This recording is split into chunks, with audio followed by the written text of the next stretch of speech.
The Athletic.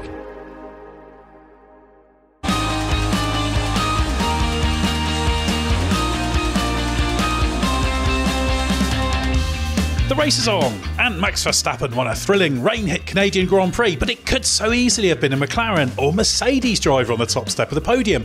So what's behind this rare three-way fight, and what happened to Ferrari? I'm Edd Straw, and joining us to tell all are Scott Mitchell-Malm and Ben Anderson. Well, Scott, that was a good one, wasn't it? What a lively weekend it was, a great race. Yeah, it was brilliant. Everything about it was just adding up to this slightly jumbled pecking order, uncertainty about who was quick and why and in which circumstances. The weather was unknown throughout. And I just had a sense going into Sunday that it kind of, like, obviously a wet race, especially in Canada with that track, a wet race would spice things up really nicely. But I was excited for it either way. It just seemed really, really nicely poised. And once we got into the Grand Prix, it kept delivering. That is one of the most enjoyable Grand Prix I've watched in a long time. And despite all the concerns, we have had some good ones over the last couple of years. But I'm struggling to think of one that I just enjoyed as a spectacle and as an experience as much as that, and probably in this rule set. Well, it had a bit of everything, didn't it, Ben? Because we had the rain, but without endless rain delays and nonsenses and red flags and things. So it all ran through relatively uninterrupted. There was a little bit of safety car interruption, but it ran cleanly. And that's what we want, isn't it? It was an intriguing race, lots of possible winners going into it. This is what we want week in, week out, isn't it? But it's great when it does happen. Yeah, there was just doubt all the way through, wasn't there? Different people strong at different times. Verstappen not running away with it, which is the number one thing we want. And more drivers and, in the case of Mercedes teams, coming into play genuinely and catching us all a little bit off guard as well. So it's really good to see F1 at the front condensing like this, because, as Scott says, it creates greater intrigue and just keeps you on the edge of your seat. I can't remember the last time we saw a Grand Prix in which all of the podium finishers made mistakes in the Grand Prix as well, as in noteworthy ones. Verstappen slid off the road chasing Russell. Russell had, I think, 3 different, not major, but significant incidents. He had he obviously lost the places, didn't he? In the first stint, he had the mistake that let Norris through. And he had the clash with Piastri, so he had a very eventful one. Even Norris slid off the road as well. Hamilton had the worst race, one of the worst races ever driven, but in his words. Well, his race looked quite clean, didn't it? But he thought it was terrible. So it was just generally a hot mess for everybody, I think. Yeah, it spoke to how tricky it was as a race. These ones are always, they're so tense, and there are probably few times where I watch a Grand Prix and think, I wouldn't really want to be an F1 driver right about now. But F1 races, when it goes from wet to dry, and this track as well, because the dry line on this track, in about 90% of it, shows through really quickly. And then it is just a nightmare, like fractionally off. The famous Jenson Button win here. It looks so easy to get it wrong, didn't it? It looks so easy. Yeah, exactly. With the Vettel mistake, and then we saw a few drivers, and the longer the race went on for, the more mistakes were happening, because it just got more apparent. It was just brilliant. It was so good. And the best thing about it was that, again, we've seen Max Verstappen winning, but he's had to really extend himself and really deliver in every way to do it. It's not that he doesn't do that in the past, but when there's margin, it's just a little bit less impressive. But I think this weekend, and Imola showed it as well, it's so easy for Red Bull not to win. Sergio Perez's struggles show that. And it's just brilliant to be able to showcase just how good Verstappen is, because I think that's what we want to see. We want to see him pushed and having to battle, and he executed superbly. Well, he's just won a Grand Prix in a Q1 car. So that's absolutely fantastic. He was the least messy. He was the least messy of the front guys, I think. But even he didn't have the totally clean race. Yeah, exactly. But it averages out as a Q2 car if you take the two drivers. So maybe you split the difference. Even so, still massively impressive. Yeah, very, very impressive victory. One of many impressive victories. But it's getting quite hard for Red Bull. And that's just what we want to see. Not because we don't want to see Red Bull winning, but it's great when it's close and you really see how good these teams and drivers are. This was a really good Red Bull team and driver victory, I thought. Now, Mark Hughes unfortunately can't be with us on this podcast. He has been following the weekend closely. He was very keen to answer the traditional question we throw at him. So he has made a little contribution to this podcast. So it's over to Mark Hughes to explain how the race played out. Yeah, it was an action-packed race dominated by the weather and the tyre choices, and dominated also ultimately by Max Verstappen. But he and Red Bull sort of took control of it, not by raw performance, just by making the right calls and not making the crucial errors. Because on raw performance, you would say that this should have been Lando Norris's McLaren's victory, but they made it one crucial mistake, one crucial lost opportunity, and that ultimately lost them the race. But once he'd made that, there were opportunities there also for George Russell to have won the race for Mercedes, but he made several key errors which lost him time and ultimately the ability to fight it out with Verstappen. So you can't really give Max Verstappen and Red Bull presents like that and expect it to go unpunished.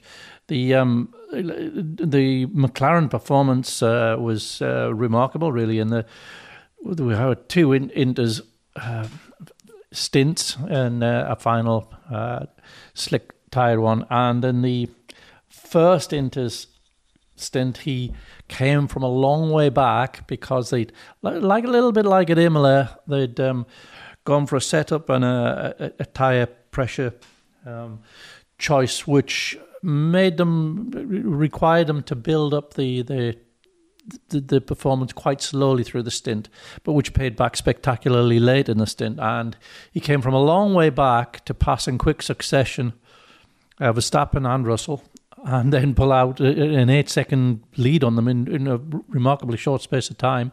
And look, that was it, really. In the normal, straightforward running of the race, that would surely have been enough. But the safety car did come at an unlucky moment for him, just as he'd built up that big lead.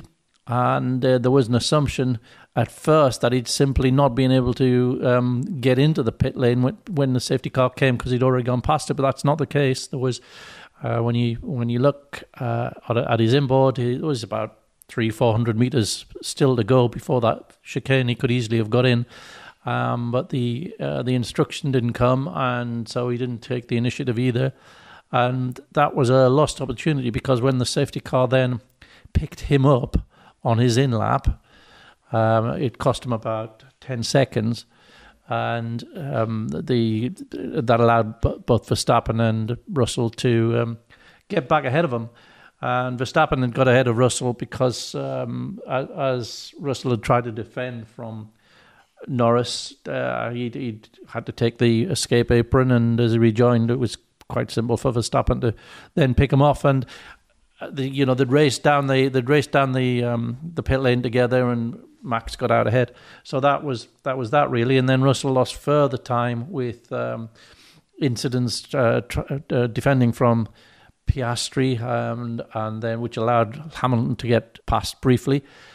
Which required George to repass both Hamilton and Piastri, and that lost him time to be able to fight it out with Verstappen. But I think it was remarkable that the three cars, the three teams were very, very closely matched, and the conditions perhaps helped that. That the Red Bull certainly seemed to be a bit more of a handful as the track dried. You would have heard Max complaining about the lack of compliance over the curbs again, just as he talked about in Monaco. But I think the new Mercedes does seem to be going on the right track, and the latest the new wing seems to be working quite well. But it again, the relatively the corner speeds at Montreal are quite similar throughout the lap. So that really wouldn't be all that much of a test of it's the car's former problems. A much sterner test of that will be in Barcelona. So we'll see. But certainly in those specific circumstances around Montreal, the Mercedes was very fast indeed and very competitive and potentially a race-winning car. So, yeah, that's how it all panned out. And it was a classic Montreal race, one that the weather contributed to. And certainly caused some excitement and some critical decisions to have to be made on the pit wall and in the cockpit. But it was, a great victory by Verstappen and sterling, brave performances from Norris and Russell. Well, good explanation there, as always, from Mark. But what really stands out is how many people should have won this race. It's that classic thing, isn't it? Did somebody win it or did others lose it? And as Mark said, Lando Norris probably should have won this race, really, shouldn't he, Scott? Yeah, he should have. I've struggled to wrap my head around the change of heart that Norris had after the race about whether or not McLaren should have won it. Not in terms of like the opportunity was there, but could they have handled the situation differently and therefore still won the race with the... Because I watched that back about half a dozen times in the race while it was happening. And I am convinced that at the moment the safety car panel comes on the side of the track, Norris is near as makes no difference in the braking zone for the chicane. And we all know where his eyes are going to be looking there. It is he won't be looking at trackside panels there. So I just really struggled to see, unless the argument is as simple as the probability of a safety car was so high, we should have just come in anyway, or I should have backed off and given myself some margin so that I had a couple more seconds in my pocket to react. I don't know. In Miami, when he got lucky with the safety car in Miami, the reason he got lucky was that it could have been really unlucky. Like the safety car came out so late that it missed him. As well as him not being able to get into the pits, it also missed him. So he got it back.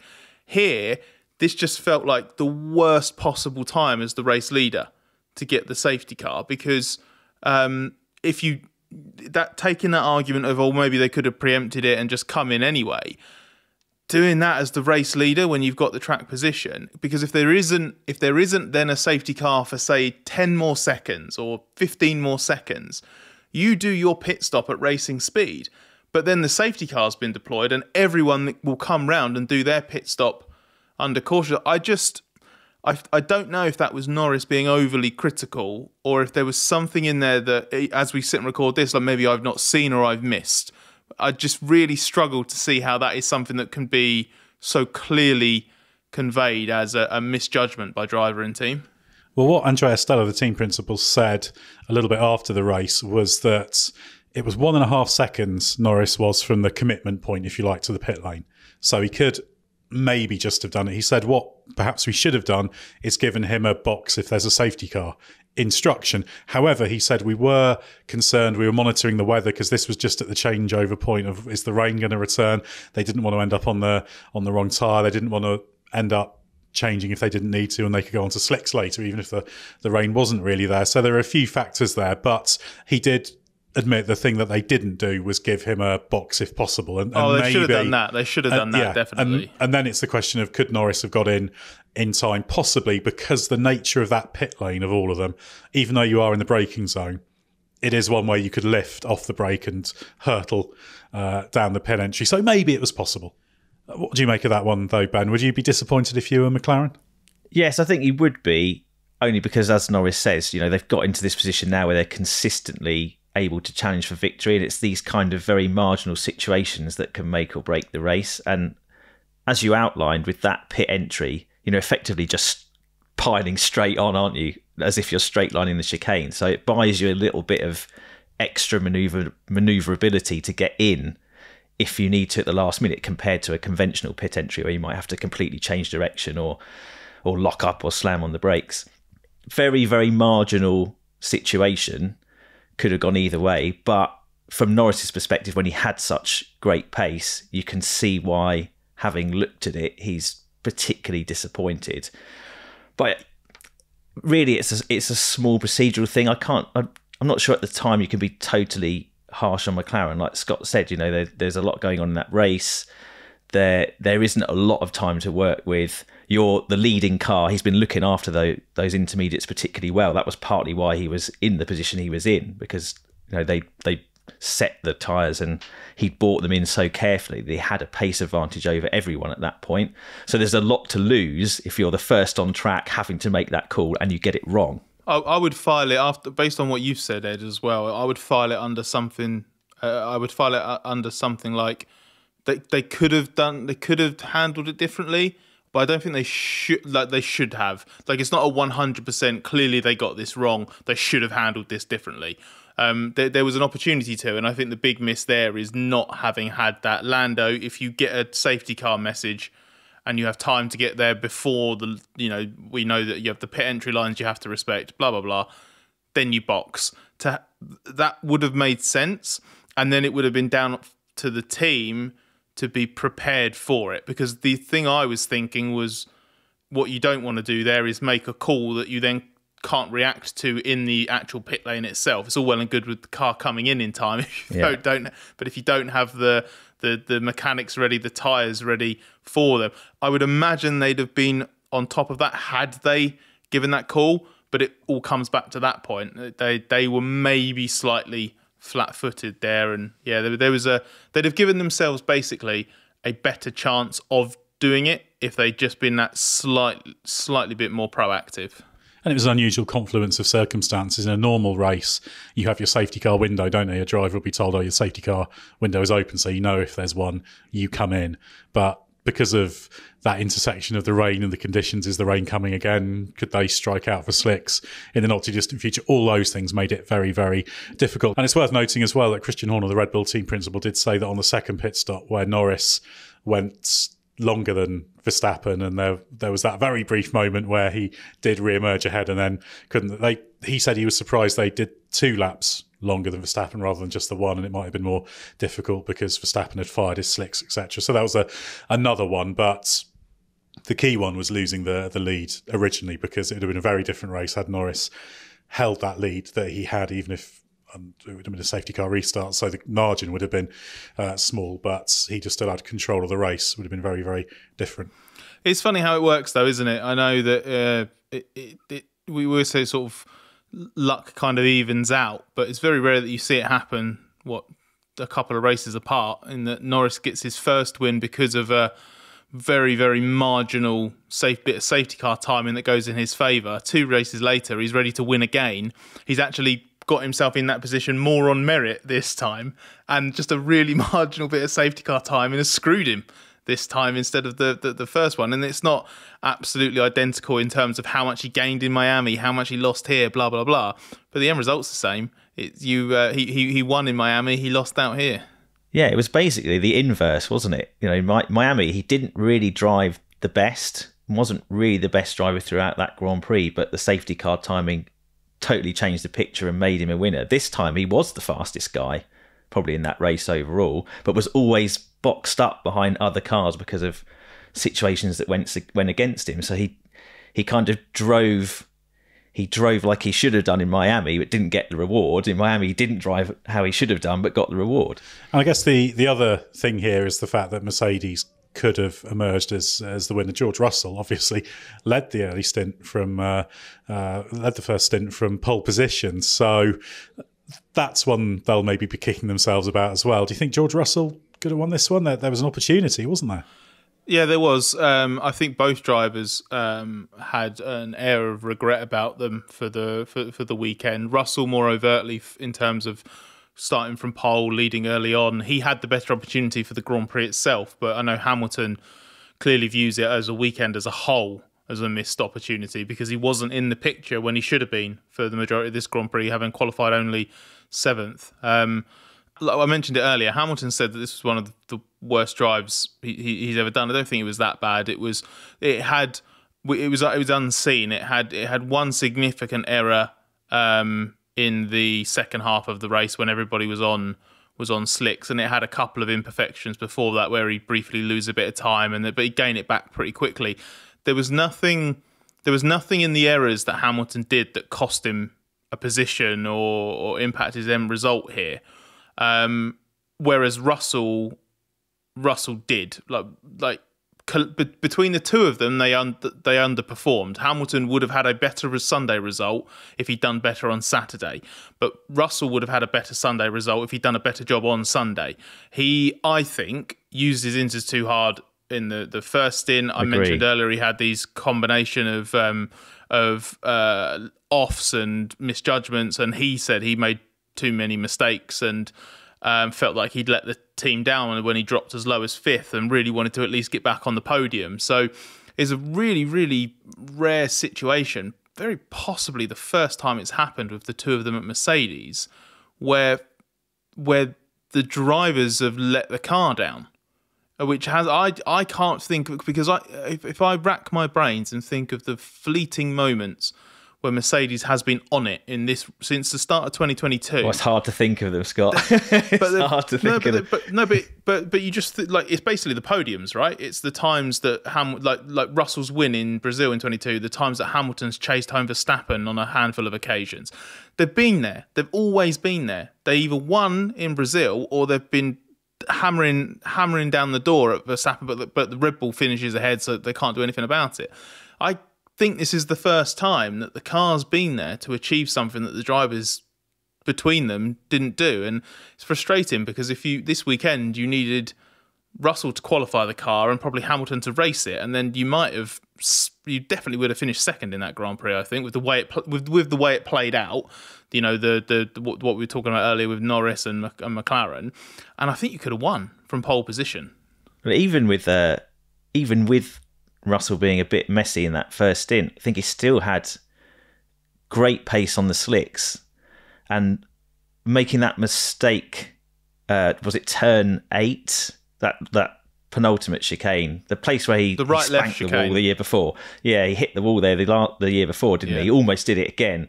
Like, that was crucial because it let Norris back through, and then he was in a chasing game behind the McLaren. But before that, he had track position over the McLaren. And in theory, the way the race then later played out, he could have gone after Verstappen, because in that last stint, certainly early in that last stint on the slicks, Verstappen wasn't happy and was complaining about some of the suspension issues that reared their head in Monaco. He was talking about it being locked, wasn't he? Not being able to attack. Said he was going to knock himself out on the curbs. Yeah, exactly. And if he'd done that, then obviously Russell would have been in prime position to win the race. So I think even with his sort of scruffy drive, and it was scruffy, he was probably the quickest Mercedes driver, even in race trim, and just cost himself track position too many times. And yeah, Hamilton, like Scott said, I mean, he was much cleaner, and you could see that kind of ability to manage the tyres really well through the whole race. But just coming from too far back, spent too long behind Alonso, that's what really cost him in this race. I don't think Russell was quicker. I think there were obviously moments where he was, but there were a lot of times in that race, whether it was in clean air on the inters, which he clearly looked after. I mean, he was bottled up behind Alonso for a lot of that first stint, but Hamilton was quicker on the inters when in the crucial part of that stint at the end. He was just, as you say, way too far behind.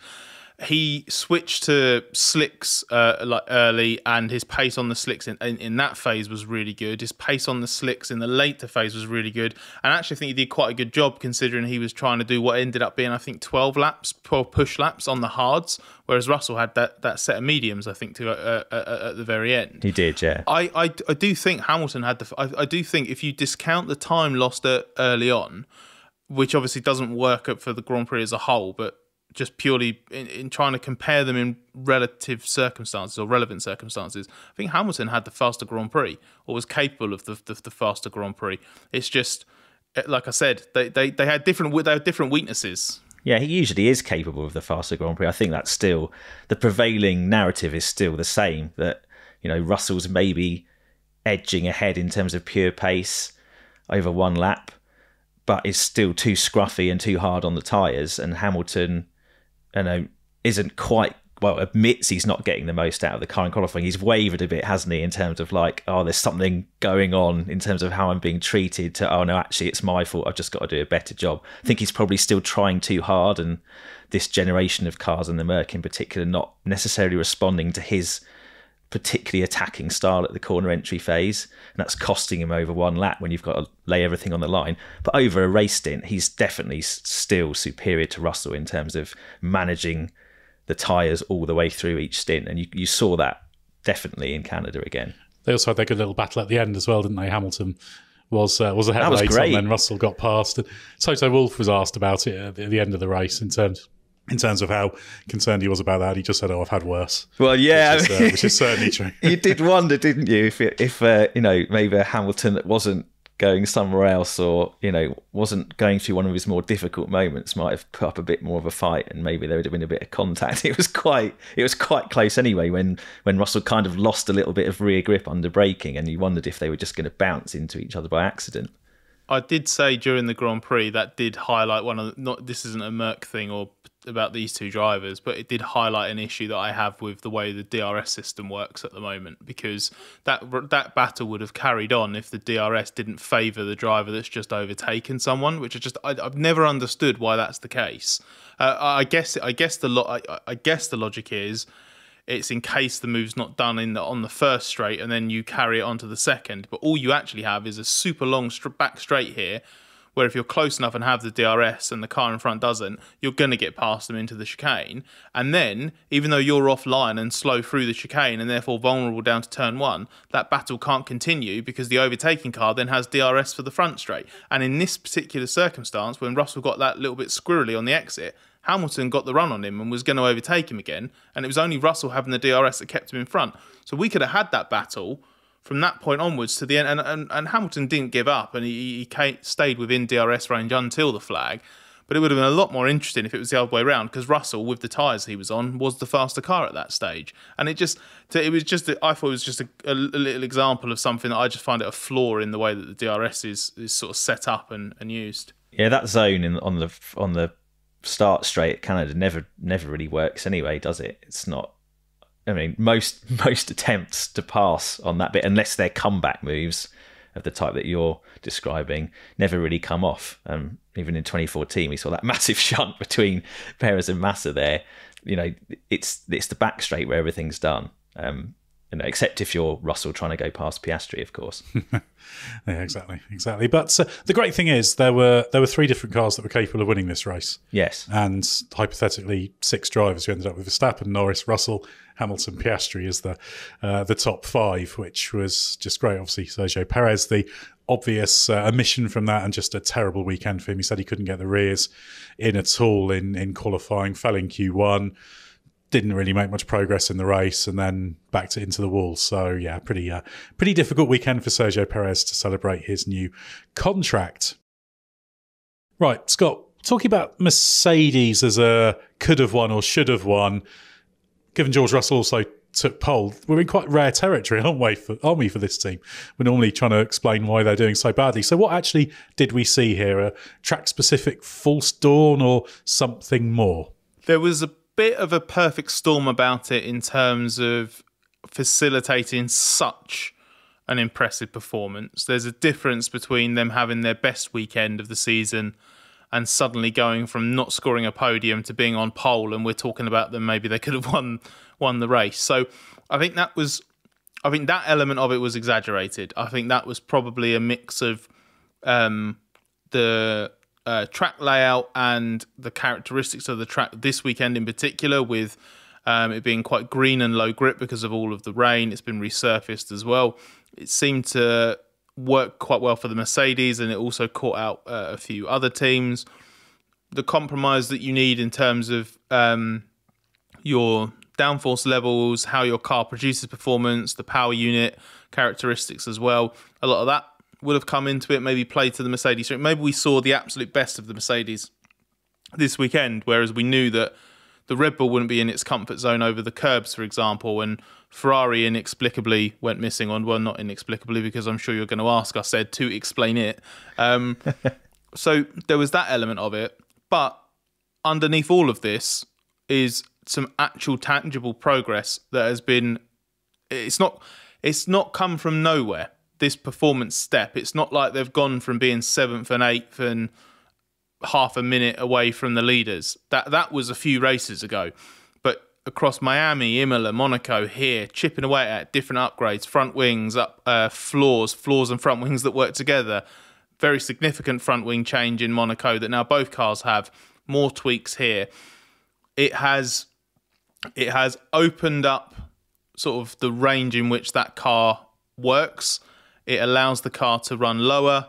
It's found a happier balance between the low-speed understeer and the high-speed oversteer that they seem to be flipping between, depending on how they set the car up. So there is an increasing bank of evidence now to suggest that this car is being quite nicely refined. I don't expect it to be on pole position and fighting for the win at Barcelona next time out, but I'd be surprised if it wasn't in that kind of lead group. It might only be the fourth team in that lead group still, but I think it would be a respectable fourth now, whereas you think those first few races of the season when the cars were being tested at their most, Mercedes was found seriously lacking then. Yeah, I think Scott's sort of hinting at the main problem still in not getting overexcited by this one extreme performance, partly because one team that should have been at the front, Ferrari, was missing completely from the fight, but also because the way the Montreal circuit is, long straights and basically slowish chicanes, quite a narrow circuit profile in which to hone your setup for. And I think that would have helped Mercedes. I think even Andrew Shovlin said in the preamble before the event, when they were talking about this front wing upgrade and the results they were seeing from it and the promise they were seeing from it, absolutely that's made a difference. It's propelled Mercedes probably on an ordinary circuit from clearly a drift fourth to a much better fourth, perhaps sniping on the back of the leading group. But Montreal, with the kind of extra circumstances, some weirdness going on in terms of other teams' performances, the crazy conditions throughout the weekend limiting other people's or everyone's ability to get the setup honed, it was a much simpler exercise for Mercedes to go, well, if we're struggling generally to balance the car between low and high speed, actually here we just need to make sure it's good at low speed, focus on getting that front end in. We don't have to worry too much about high speed instability because there's no high speed. So it's just straight line performance, how much wing can we get away with, and making sure that initial turn is really good. And I think McLaren noticed how well the Mercedes was turning into the corners during this weekend. So it just suggested that, when they can get the car into its happy place, it's really, really good. And they've definitely improved it. But I think the circuit characteristics mitigated some of those weaknesses that they've probably not quite fully eliminated yet.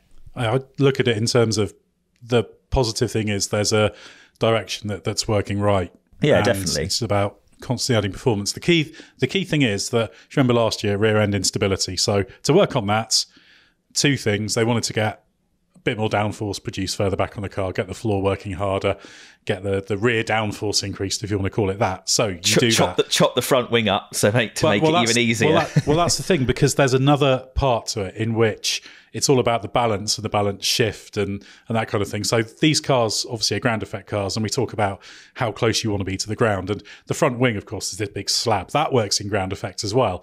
So what you get when the car gets really low is the front wing's in massive ground effect. So you sort of pin the front end, and then you haven't got the grip at the back to balance it up. So there's two factors at play in the instability. So they knocked a bit of load out the front wing, as it was before, with that inboard unloading, if you want to call it there, with that little strip of carbon fibre connecting it to the nose. So that was a good improvement.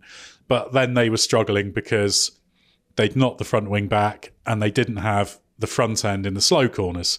Yeah, an understeering pig. And that's why they had the problem. And if they did something to fix that, as they tried to do in Jeddah for the two key slow corners, they then lost the rear because the front wing wasn't controlled well enough and it was working too much in ground effect in the high speed. So along with changes to the floor volume, floor edges, all these sorts of things, they've now got to a point where they've got a new front wing that's probably got some quite clever flexing going on in it, and that's not they're catching up by flexing and others aren't. The top teams are doing this. This is an important thing. There's always some aero elasticity. You can't be fully rigid no matter what the rules say. It's impossible. So this is fine. This is completely the right direction. It's what the top teams are doing. But they now do have something that can run the front wing well loaded and low enough when it's in a slow corner to not then overwhelm with front end grip and make the rear unstable in the fast stuff. That's the positive thing. That's the widening of the window. If you can keep that window and keep adding performance, then you'll get there. I think Mercedes have taken a step forward, and this is quite encouraging. But I'm not expecting them to go to Barcelona and be a team that will be setting the pace. No. There's still more work to do before on a conventional circuit they can do that. Yeah, and conventional is the word, isn't it? They seem to be making progress by just becoming a bit more conventional and not trying to do things that are too wacky and too out there anymore. It's kind of refreshing to see that humility, I think, and it seems to be serving them well. But it's also because they've done some other clever stuff in terms of understanding what to do. They've not cleverer than anyone else, though. They're just catching up on that lost time, aren't they? Well, exactly, but it's not through... This wasn't a condition that was accessible to them until they've worked out whatever they're doing with the flexibility. That's the clever thing. And obviously they haven't got many of the front wings. They were protecting them in the wet. They only had one in Monaco, so they're obviously taking a while to make. Front wing assemblies aren't the work of a moment, but there's obviously big steps on there, and that's what's really encouraging about Mercedes, and I think they're on a good trajectory now. Well, it's definitely clicking, isn't it? It's definitely clicking. Like that wing is proving more powerful maybe than they thought. Yeah, it's not going to be a full storm in that they'll go to Barcelona and the car's a nightmare suddenly.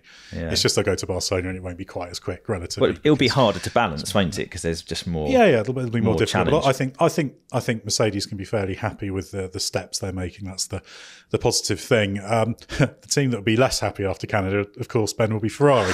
We've talked so many times this year about the progress they've made. Yeah. This was like good old-fashioned Ferrari, wasn't it? Sainz and Leclerc didn't make Q3 and they didn't finish. So what went wrong? Yeah, it was absolute chaos, really. Well, in Fred Vasseur's words, everything went wrong that could have gone wrong in one weekend. At the core of it was that qualifying on the performance that you mentioned, not making the top 10 with a car that should, by rights be in the top 4 to 6 pretty much every race weekend, and has been so far. Well, it won the last race.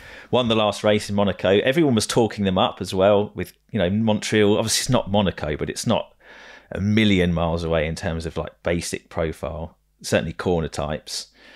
Obviously slightly faster. They seem to have an advantage with the ride quality as well. So that was expected to help them. But the car didn't ride the curves very well, not as well as they expected. And they just couldn't get the tyres working in qualifying.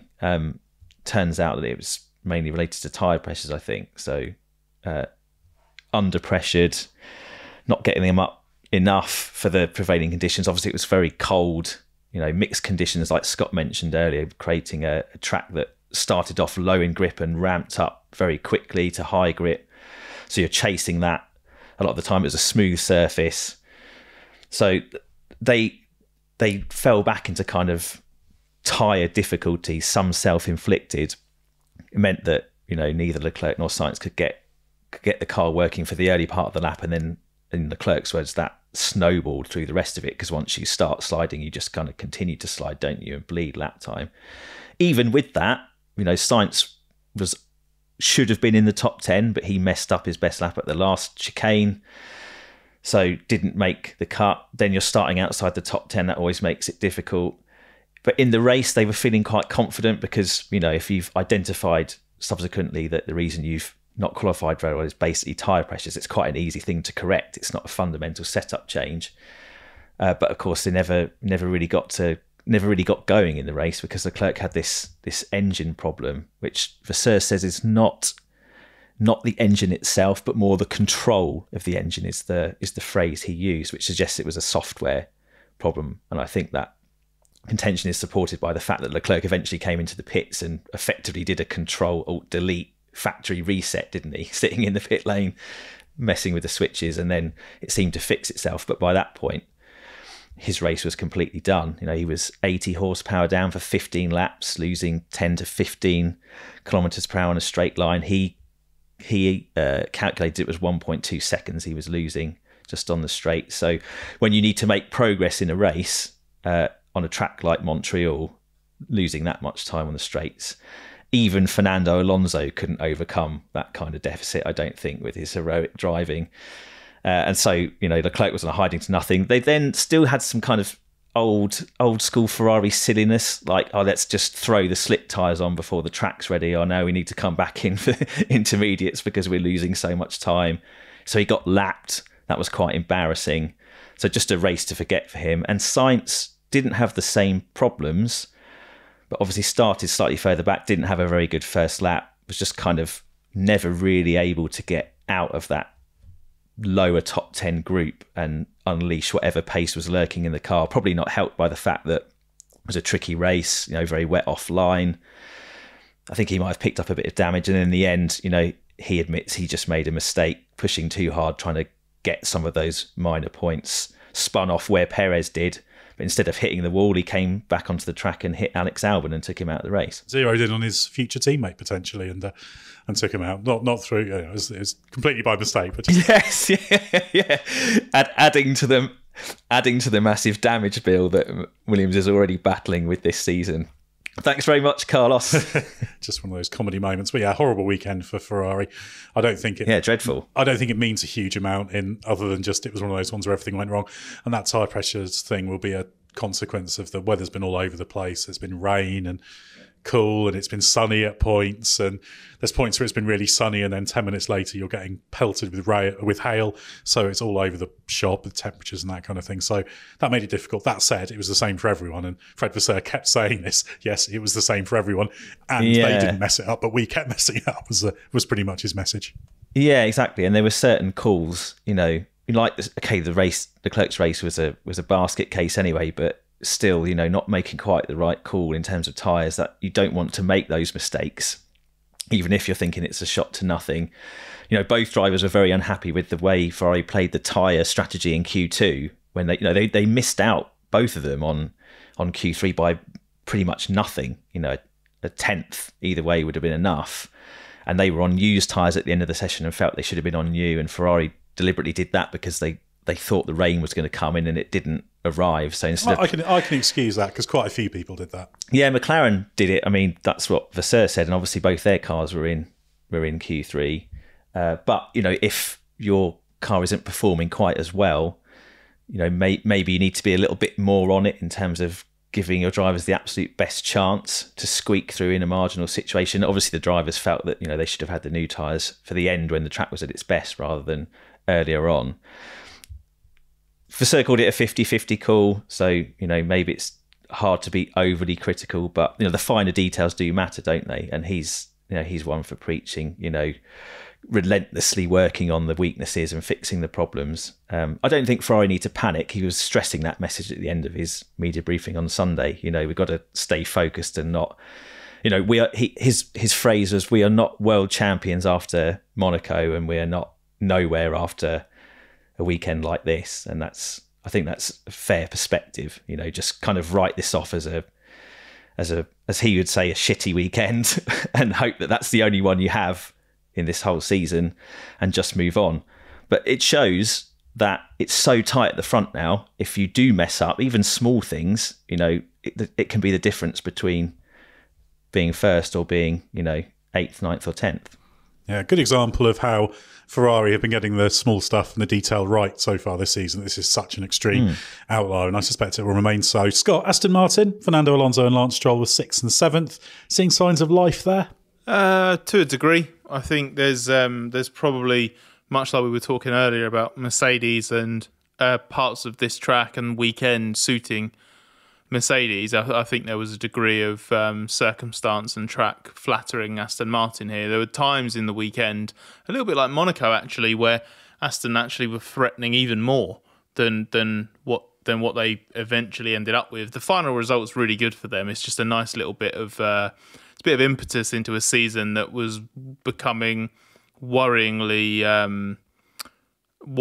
disappointing, and especially as it followed an upgrade that seemed to make the car trickier to drive again, echoes of last season, all of that.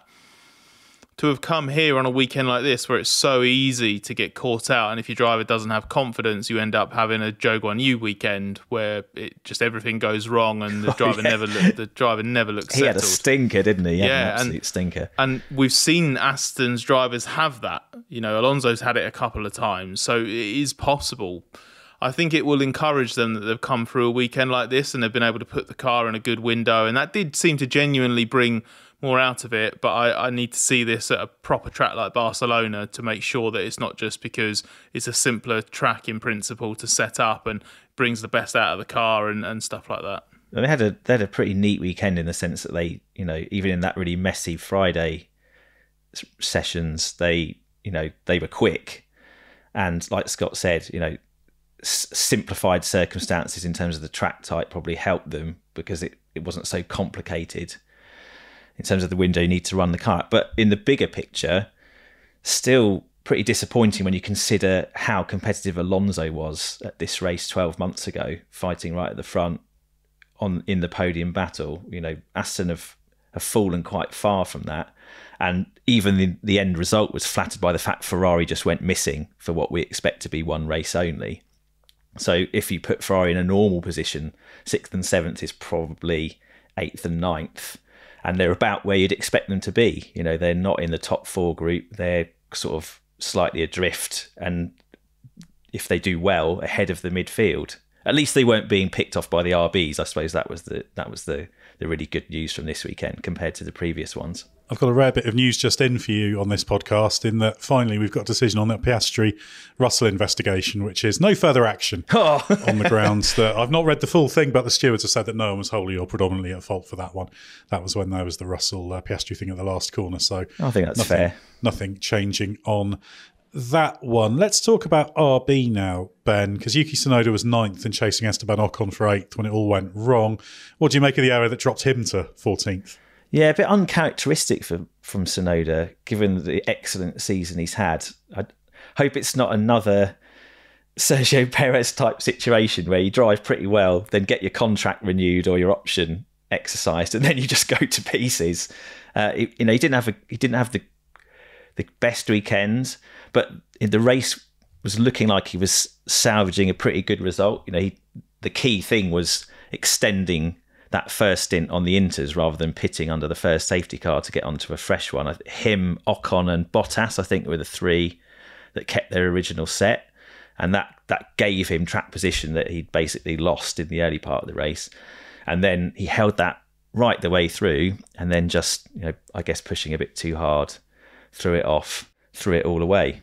Yeah, actually, I think it was interesting with Tsunoda because I think his underlying pace was stronger than Ricciardo this weekend, despite qualifying behind him. Because if you look at it, it had a very slight edge. Ricciardo was close, but it was all just a moment in turn 2 on the last lap that made all the difference. And then over the rest of the lap, he was fractionally quicker again than Ricciardo. So I don't think it was a bad weekend.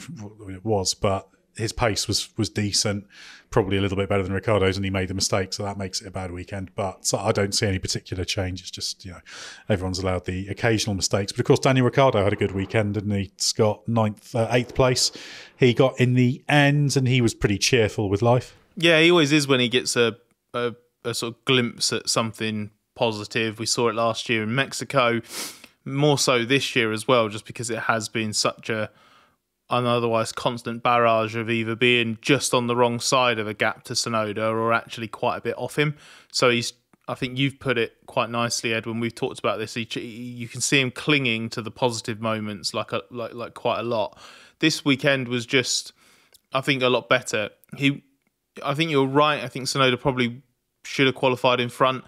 I did notice in Q1 and Q2 that Ricciardo was ahead initially, and then Tsunoda just both times would just pull this final lap out that just moved him clear of Ricciardo. And it had a little bit of that sort of Australia air and other races as well, where maybe Tsunoda can just get a bit of a pace that Ricciardo can't. But the main thing I think was that Ricciardo was still competitive regardless of that. Like he did seem to be comfortable in the car. He seemed to be getting a lot out of it.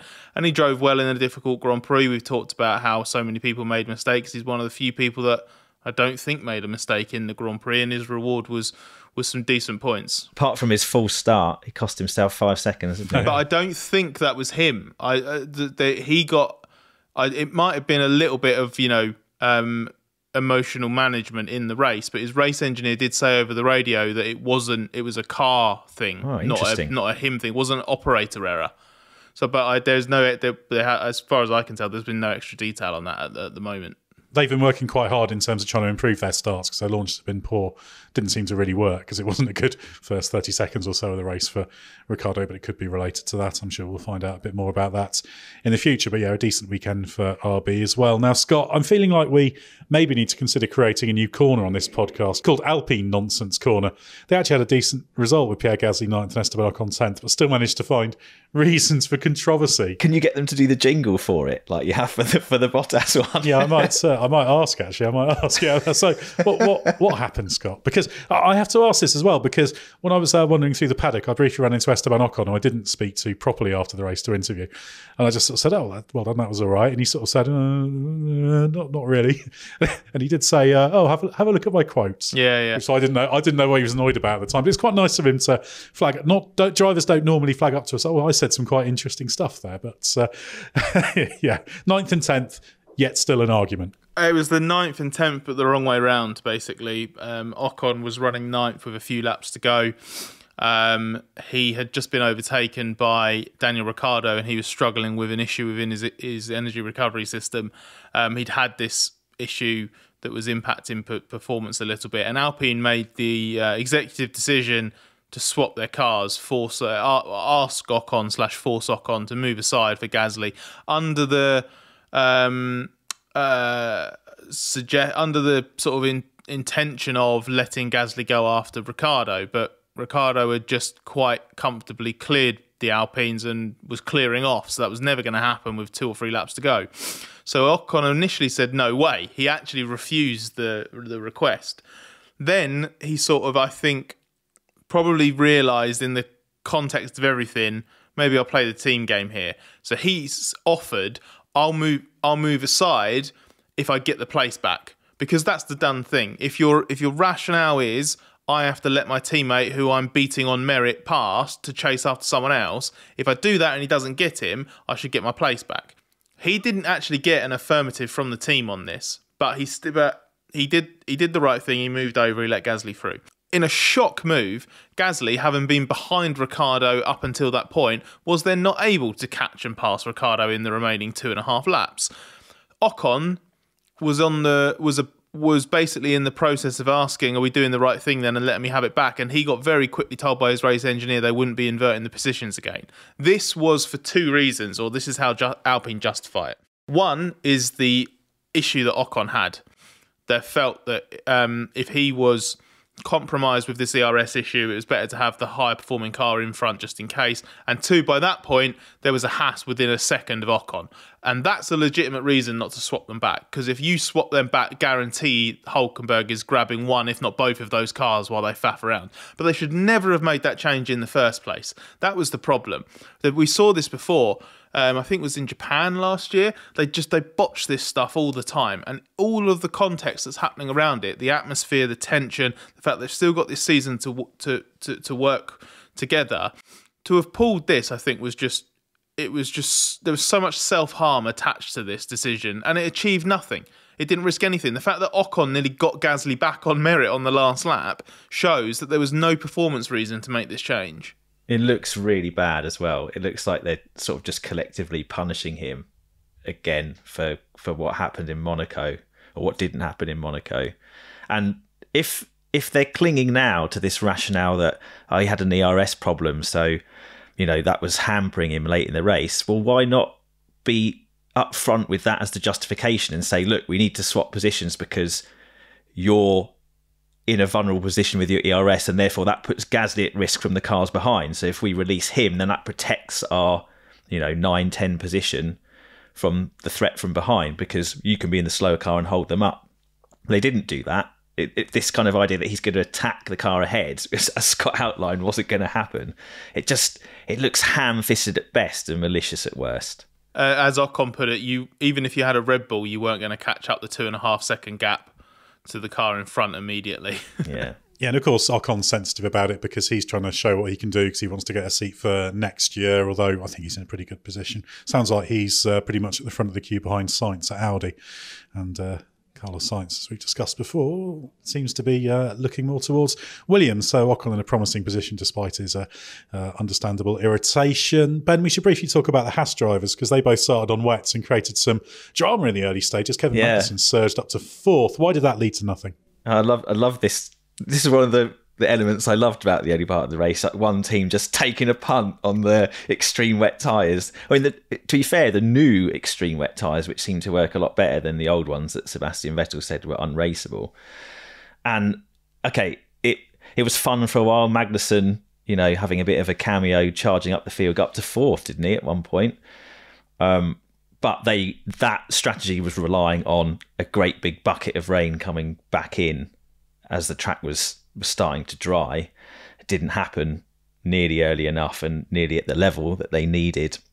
So inevitably, they were going to have to pit to get off those tyres and onto a set of inters. So having started with unfavourable track position, they weren't able to take the benefit of the thing that Ocon, Tsunoda and Bottas did, which is just extend that stint through the first pit stop phase and then be in a great position to then move on to the 6 later. They had to just get in line with everyone else, but with the added harm of being on a slower tyre that was getting worse for the track rather than an inter that could potentially perform better if you extended the stint as the track was drying in that sort of weird crossover phase. So yeah, that it was never going to work once it became clear that the track was only really going to improve rather than get worse. Yeah, the funny thing was they could have gained a little bit from Magnussen particularly doing that because he could have come out certainly 12th, maybe even 11th if they got the pit stop right. So there was a little bit of a gain there, but it wasn't one that was fully realised, unfortunately, for them. But I think they ended up missing out. It was a nice punt, though. Fun to see. Exactly, yeah. Haas just wasn't very good. And actually, Nico Hülkenberg had problems all weekend. He had weird aero problems, ended up going to a high downforce rear wing. Still reckoned he had aero problems in the race as well. So it's just one of those weekends that never got started for him particularly. So, yeah, difficult one for them, even though they raced reasonably well, all things considered. Right, before we get on with answering questions from our listeners, there's some exciting news about the Race Members Club. Regular listeners will know we talk about the Race Members Club a lot, and I'm delighted to say that very soon it will be available to join via Patreon.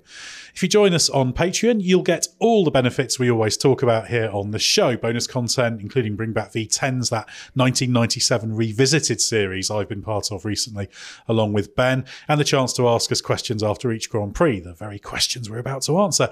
And when we have too many questions to fit into the show, we often record bonus episodes for our members to get through as many as we can. We'll be taking all of that to the next level on Patreon with a better podcast player experience, integration with Spotify, and we're dividing all of our bonus content up into playlists to make it easier to find what you're looking for. We'll also be adding MotoGP content and a new tier with some extra bonuses like live Q&As and the chance to ask questions about episodes of Bring Back V10s before we record them. We'll let you know when the page launches in the coming days, and I have to say I'm looking forward to it as I'm a Patreon user myself and I've been talking about us doing this for ages. So anyone else excited? Yeah, Patreon's good. It's a better all-round experience for this kind of thing, which is what the Members Club is designed to achieve, and I'm fairly optimistic it will address, shall we say, a key round of points that have often been raised in feedback from members about what would make the user experience better. So I'd like to think that that's going to be a positive. I'm particularly looking forward to you saying the race is Patreon. Well, that's a good idea. I hadn't thought of that. Boo. Yeah, we might have to make that part of the sell and the appeal. I mean, that'll bring in a few tens of thousands extra members, patrons, sorry, I should say now. Patrons, I need to get used to the new nomenclature. You'll still be the Race Members Club, but you'll be patrons as well, I guess. So, yeah, I think we'll stick with members. But anyway, yeah, I'm looking forward to that. And it is good we can further build a Members Club because we do appreciate everybody's support, and it's great to have the interaction and the questions. And the more in-depth stuff we can offer you, the better. And here are some listener questions indeed. Scott, first up a question from one of our anonymous members who said, what is the group's thoughts on Jacques Villeneuve's assessment of Daniel Ricciardo? I tend to agree and have long held the same assessment post Red Bull. So if Villeneuve had basically ended his rant about 60 or 70% of the way through, I think it would have been fine. I think it would have been harsh, it would have been biting, it would have been Jacques Villeneuve talking about something he doesn't like. But at its heart, the point that Ricciardo has under-delivered for too long and that his image is doing more heavy lifting for him now. That is correct. That is not a controversial position to take. There was already concern about Ricciardo in 2021, the first year at McLaren, and it has only gone downhill since then. 2022 at McLaren, an inconclusive at best part season last year when he got back on the grid in AlphaTauri, what is now RB, and a season that has had more lows than highs this year. Coupled with the fact that off-track elements like his profile, like his commercial appeal, experience, blah, blah, blah, all of that stuff fed into why he is in the team and why he's getting a bit of protection, that plus his reputation, and not in a commercial sense, but just what he's achieved in the past. It's buying him some time and keeping him on the grid. He's not going to get flicked in the way a Nick de Vries was 12 months ago, that situation obviously that got Ricciardo onto the grid. But where I think Villeneuve went too far and where I feel like he was almost undermining his own point was he was basically trying, it was really weird, he was basically trying to argue that Ricciardo's never been good and that he was massively oversold and overhyped what he achieved at Red Bull. He also claimed, like, because he said, he just beat a burnt out Vettel who was trying too many tricks or something in 2014, and claimed that he hasn't beaten anyone since the first 6 months alongside an 18-year-old Verstappen, which massively underestimates the job that Ricciardo and Verstappen were doing at Red Bull and how Ricciardo looked in that phase. It fizzled out really badly in 18, but remember that first sort of 6 or 7 races, I think Ricciardo's stock in F1's never really been higher than that. And then he moved to Renault, where he was really good. Renault stint always gets underestimated, but he was really good there. So I'm not saying that Ricciardo was super good in 2020, so of course he deserves a seat on the grid in 2024 and 2025. My point is, if you're going to eviscerate someone's career and their current place on the grid, you at least have to be accurate with what you say about it. Otherwise, you undermine your own point, because understanding how good Ricciardo was, and also like how fairly recently he was still mega, is key to framing and understanding why it's so surprising and significant that he's this underwhelming now. Because otherwise it doesn't matter. If he's always been average, why does it matter that he's now performing averagely? Yeah, it's a fair point. I mean, Ricciardo was great in that period. And in fact, that's probably why, during all this chat about 2026 and the new rules coming in, he was harking back to 2016 and saying he would like that balance again, because at that point he was at his best and was probably the best on the grid, certainly one of, and was constantly being linked with moves to like Mercedes and Ferrari, etc. His stock was high for good reason. But on Villeneuve specifically, I mean, in terms of drivers who've extended their F1 careers well past their best, he definitely knows a thing or two about that. He's speaking from experience and a position of authority, not just in F1 either, generally racing in motorsport. I can interrupt us for another little bit of breaking news. We've got some very late stewards' decisions coming through. Sergio Perez has been given a 3-place grid penalty for the next race for rejoining the track. Being rubbish? Well, no, they let him go away with that, but it was for failing to leave the track with serious mechanical difficulties after significantly damaging the rear wing. Yes, so that's just come through. So a grid drop for him for the next race in Spain. So he'll definitely be 20th on the grid at the next race then. Well, yeah, with how qualifying's been going, that's really not what he needs. Now, to come back to the questions, Ben, Kieran Bruce says, a much improved qualifying and race performance notwithstanding, when will people accept that Daniel Ricciardo has had his time and should make way for the next generation? WEC, touring cars and the like are all viable options. Why hang on any longer? Well, why hang on? Because, Formula One's the main game in town, isn't it? And if you can get paid decent money to race in the fastest form of motorsport, fastest form of circuit racing, why wouldn't you do it? Ricciardo is a difficult situation because he's kind of at that inflection point where he's got this great track record from the past. He's trying to kind of rediscover his best form. Whether you think he was, like Villeneuve does, overhyped in the past and merely an average Grand Prix driver, certainly now, he's still performing well enough to be in an upper midfield team and doing a decent-ish job. If the peaks of performance, like Mexico last year, like the sprint race in Miami, like Canada this weekend broadly, pretty good. They're just, for a guy of that experience and that track record, not enough peaks enough of the time. So maybe he is in the sliding position. You know, so many very, very good drivers and more successful drivers than him have been in this position, where as their careers have gone on, they've just started to get left a little bit behind by F1 and overtaken by younger, faster, fitter drivers. But they can still hang on and do a decent job for a while and bring other things to the party that help the overall performance. You know, not just the commercial stuff, but, you know, a guy of Ricciardo's experience can bring, you know, understanding to what is still a small team in terms of how to get, you know, the right performance profile from the car setup and what have you. These are not as important as, you know, just doing the job relentlessly weekend after weekend in the car. And that is a legitimate question, like Scott said in the previous answer. You know, the part of Villeneuve's criticism that, you know, Ricciardo isn't performing consistently enough to justify his position on the grid is valid at the moment. But he doesn't look like a guy who's completely hopeless yet. No, certainly not. The other thing I think is worth noting is that he's under no obligation to make way. The only two real factors at play are, does he want to continue, and will somebody give him a job? Now, you can argue that they shouldn't, that he shouldn't, and that they shouldn't, but those are the two key factors, aren't they, I think?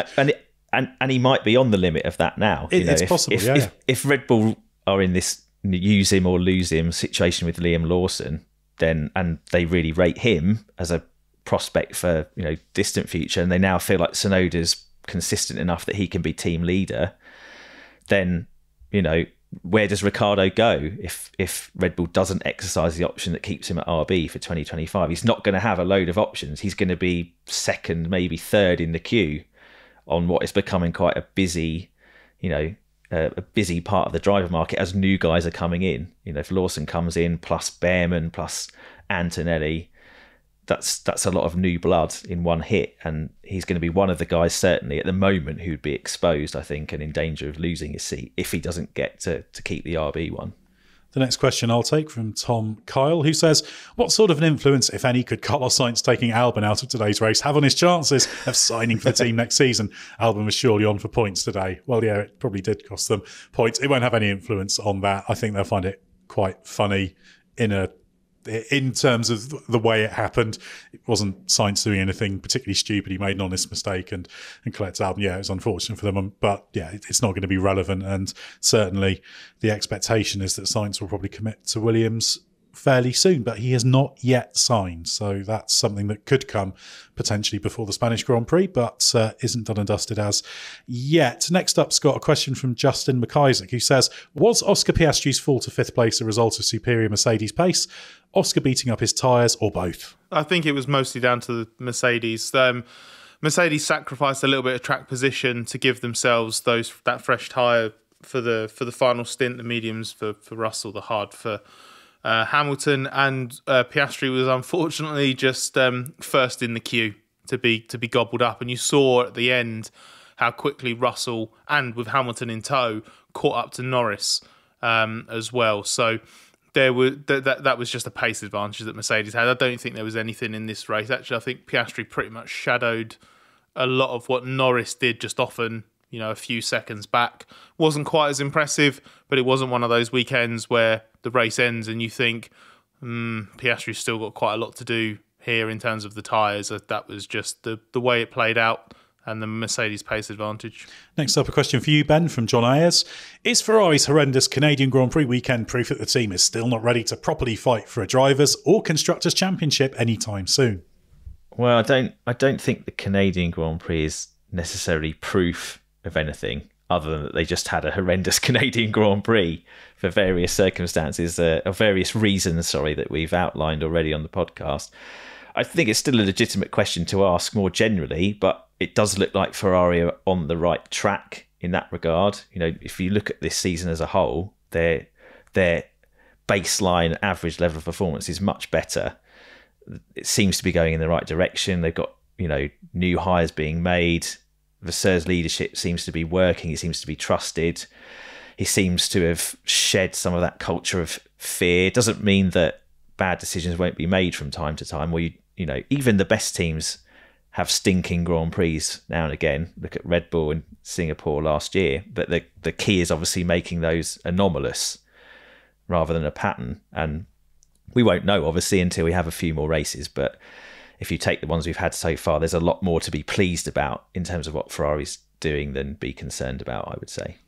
Next question I'll take from James Llewellyn, who says, following Logan Sargent's accident, there was yet another long delay by race control to deploy the safety car after what looked like one of the most obvious needs for it of the season so far. This seems to be becoming a concerning pattern of race control, hesitating to deploy either a full or virtual safety car following incidents, with China being another obvious example this year. Do you think today's delay to deploy cost Norris the chance to pit under the safety car with everyone else and therefore directly affect his chances of keeping track position? We are on the Norris side. Yes, if it had been a bit earlier, they'd have brought him in. I'm sure they'd have had the greater time to do it. We should say the reason for the safety car taking a while to be deployed, I did when I saw this question go and check in with the FIA. Basically, they wanted to make sure that he wouldn't restart. He was sat in the car for a while, still running, and it looked like he was trying to get going. And it was just under a minute between him hitting the wall and the safety car, which was quite long from that perspective, but they had it under double wave yellows in that sector that they felt was safe enough, and they wanted to see if he'd rejoin to avoid having to do the full safety car. And then it just so happened that was very bad timing for Lando Norris. But yeah, they don't want to throw safety cars for no reason, and because it was such a minor impact and he was still potentially going to move and trying to move, they didn't go to safety car immediately. And then we'd probably be saying, why did they throw it if there wasn't a need for one? So it's always a little bit of a balancing act for them. Scott, a question from Liam Mead. Hi guys, new member here and loving the content. A big if, but if we didn't see any safety cars, could we have seen the biggest margin of victory of the year in the hands of Lando Norris? He certainly looked after his tyres, and in the first stint, his pace was mega. Well, welcome, Liam. I wish I had a more sort of affirmative answer for you for the first question, but I don't think so, because first of all, I think with how interesting F1's got over the last few races, it's very easy to forget how the first couple of races of the season started, when Max won by, I think, was it 20 odd seconds to Sergio Perez, and the next non-Red Bull was just short of half a minute back. So I don't think Norris had that in his pocket, but he certainly did look very impressive in that first set. And I think he was building up enough of a lead that in a straightforward race, a race with no interruptions, I think he would have been able to manage that pretty comfortably to the end. And I think even if he'd held track position, I suspect he had enough in hand to then hold that track position. So you're probably looking at a race that Norris wins either by a couple of seconds, or if there's no interruptions and he builds on that early advantage, half a dozen seconds, something like that. A bit like Miami when he stretched out in that final stint and beat and won by, I think it was around 7 seconds. But no, I don't think we were, unless Norris was going to revel in the free air so much that he added half a second a lap over Verstappen and the cars behind. I don't think we were looking at a half-minute win. And Ben, also on the McLaren race, Luke Spiker says, did McLaren miss a trick by not pitting Piastri and or Norris on the second safety car, as they might have had a better chance of defending versus Mercedes or even attacking Max for a win? Well, I think it's possible, although effectively what they did was the defensive move, wasn't it? They asked Piastri if he could have gone quicker, if they let him pass Norris, could he attack? And he was like, no, I've got my hands full keeping the Mercs behind me. I think that was the sensible call. Have him as the roadblock. That allows Norris to build enough of a buffer that even once the Mercs do get through, there's too much distance to make up. If you pit Piastri, yeah, potentially he can attack the Mercs and distract them, but again, then they'd be in the situation where they've got one as a rear gunner and then one going forward. Norris is then more exposed to what did seem to be, in the dry at least, perhaps a slightly quicker car. If the race had been intermediate all the way through, I think the McLaren would have been, certainly Norris's McLaren would have been way ahead. But in the dry, they were pegged back slightly. So I think the way they played it was probably about right, because you're prioritising your faster car with the better result, protecting that, and then hoping that your other one can just fend off these fresh tired, quicker cars from behind who've got the benefit of, effectively, with one of them, a free stop. And with Russell, they sacrificed a bit of track position, but he was struggling on those hards, wasn't he? And had gone off earlier. So I think you needed a roadblock McLaren to delay those quicker cars. Question I'll take from Edward Graff. Canada is really turning into one of the more exciting tracks in recent years. What specific characteristics do you feel make this one of the more exciting street circuits? Well, unusual configuration, close proximity of walls, those brisk chicanes that invite you to just push them a little bit more, and then you can clatter over the curb and end up in the wall or lose it. Or there's all sorts of ways to get things wrong here. Good long straight down to the last corner to overtake on. It's a bit of a bumpy track. They resurfaced it this year, so that was a bit of an unknown as well. It's just a good track in terms of being quite old school as well. But it's not really a street track. I don't consider it a street track. It's sort of a parkland track almost. Obviously, this is an artificial island and it runs around the rowing basin. And I think, it's a strange one. It's a bit like Melbourne in that sense. Kind of not quite fully street, but it's got the walls, a bit of gravel, but it's quite well contained. Perilous if you get it wrong, but I think it's got that added element of being a bit low downforce, because you can't just whack full wings on and have the extra grip. You've got to balance out for the straight line sections, so that makes it, those chicanes are therefore a bit more difficult. It's got the it's got the weather factor as well. This isn't a race where you're once every 20 years you might get a wet race or something like that. It's always one of those races where you're like, it just could. And it's either wet, windy, cold, or all three. Yeah, and was it on was it on Friday before FP1 where like not half an hour before FP1, maybe about an hour and a half before FP1, it was sunny, clear skies, bright, warm, and then half an hour later it was stormy and hail, and there was a hailstorm, and the track just got absolutely soaked. FP1 had to basically had a delayed start, even though the session started. The pit lane was closed. Like hospitality units were flooding, I think, weren't they, Ed? Yeah, that's just that's just part of it, right? Like you think of the famous race here that I mentioned it earlier, but the Button win, and we've had plenty since then. It makes a lot. It makes a lot of its own kind of variables. It's not just. It has stuff like the weather that can be a nice little factor, but the nature of the track and everything around it creates variables that can sort of like proactively influence the race, rather than just, you're waiting for something magic to kind of happen that happens sort of like once every few races. Question from Dan Lyons. We'll throw at you, Ben.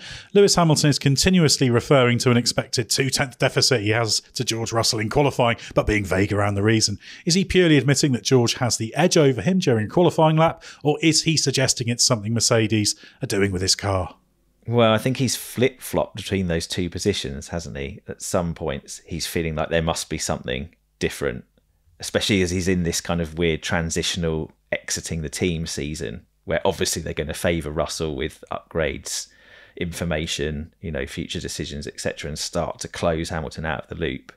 And then other times, like this weekend, he kind of holds his hands up and goes, actually, the time's there if I just do a better job and clean up my driving. I mentioned before, I think he's generally struggling a bit with, not with this Mercedes in particular, but maybe a little bit in these rules generally, being able to utilise his main strength on corner entry and really braking late and attacking those corner entries. These cars, being so rear biased in how they make their downforce and being so heavy and what have you, and stiff. I don't think he gets that feeling from the front end and that responsiveness that he really needs. And that's the bit he has to work on. I don't think he's necessarily fundamentally slower driver than Russell. They're obviously very evenly matched and have been during their time at Mercedes. But I do think Hamilton is not showing the best of himself at the moment, and really generally under these rules. And the final question I'll take from Annie Kramer. What can we make of Red Bull's seeming loss of form in the last few races? While Max won in Imola, his victory there was comparatively hard-earned. Red Bull's difficulties in Monaco were well explained, but what do we make of Max's battles with George and Lando in Canada? Is this a clear case of McLaren, Mercedes and Ferrari making development strides, or is the Red Bull actually regressing in some as yet unexplained way? Well, James Allison did suggest their recent upgrade was a downgrade, but I think as we talked about before, it's just down to the weaknesses being exposed. When you've got a bigger advantage, it's easier to absorb those weaknesses. And as others are getting closer, they are developing better, the cushion goes.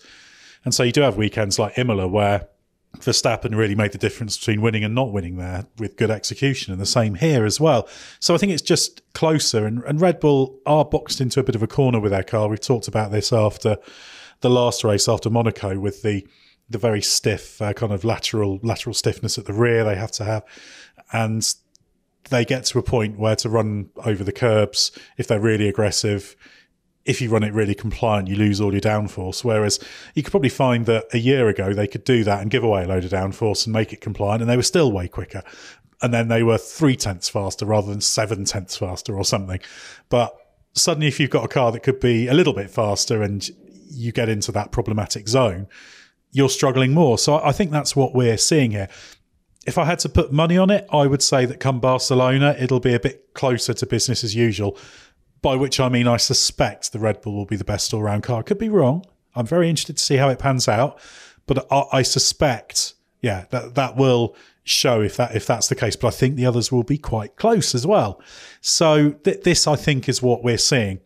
And then it becomes a question of, as others develop along their pathway, and everyone's got slightly different concepts with their cars and the way they run, how they're achieving it, it may be that there's a limit engineered into the Red Bull that's a little bit lower than some others even. And this is still effectively the same car. I know it looks a little bit different, that was so good last year. I mean, there's a straight line back to 2022 with this car. So it's all a relative game. That's the thing. And it's not that the cars suddenly become bad. It's just that they've had limitations that are being exposed by, Imola's quite a curvy sort of circuit. Here is as well, a weird track in Canada, Montreal, complete outlier, one of the most extreme circuits. So that's what I think's happening. But it's good because it is all coming together at the front. Yeah. Barcelona, like you say, will be the big test, because if they're just miles ahead there, then you go, okay, so it's just been a few kind of outlier circuits or outlier weekends. I don't think they'll be back to breezing off into distance by 40 seconds. And if they're not, then maybe they are into that kind of, diminishing returns thing that Horn has been repeatedly warning of. Like, it happened, didn't it, with Merck and Red Bull in the previous rules cycle, where the Merck just kind of hit the upper limit of a concept they've been developing for ages and ages, and then Red Bull kind of just, after having a few kind of very specific problems, kind of got their act together and were just much earlier in the journey of their own concept, and those things kind of overlapped at the perfect time, and they were able, with obviously a bit of help from some of the rule tweaks hurting Merck a bit more, to smash through and make a championship fight out of it. And you could be seeing the beginnings of that phenomenon, or a similar phenomenon, where Red Bull are just kind of jutting up against the upper ceiling of their own concept, not making as much gain. Obviously, all the cars are improving all the time, but like you say, it's a relative game. So if they're not making as much as they were previously with updates, and then also those updates are making the car trickier to set up and drive, while others are just having a more fruitful time because they're coming from a lower place, then that potentially makes it really exciting for everybody. Yeah, the trend is very, very good. But we'll get a good run of more normal circuits. Barcelona, Red Bull Ring, Silverstone, Hungary, Spa are coming up now before the August break. Fairly rapid-fire run of races there. So that's going to be an interesting test. And I think we'll see things being quite close. I don't think it's going to go back to the first few races. Big test for Red Bull. And they've got a trump card. Well, they've got two trump cards. One is Max Verstappen, and the other is how well that race team executes, because they are very on point. That whole race team, everyone in the garage, engineering staff, a really, really sharp racing team. They've not just been running a really quick car averagely. They've been running a really quick car exceptionally well for the past few years. And that running exceptionally well and driving exceptionally well become more important when it's so tight. So yeah, I think we'll probably see the best of Red Bull and Verstappen, despite the fact it might be a little bit harder. Well, thanks very much, Scott and Ben. Loads to read on therace.com, so head to our website and don't forget the hyphen if you're heading to that. Listen to some of our other podcasts, including Bring Back V10s that tells classic F1 stories, and check out our YouTube channel as well. Loads of videos to watch there. Well, we've got a couple of weeks now to the next race, but stay with us for everything you need to know from the world of Formula One.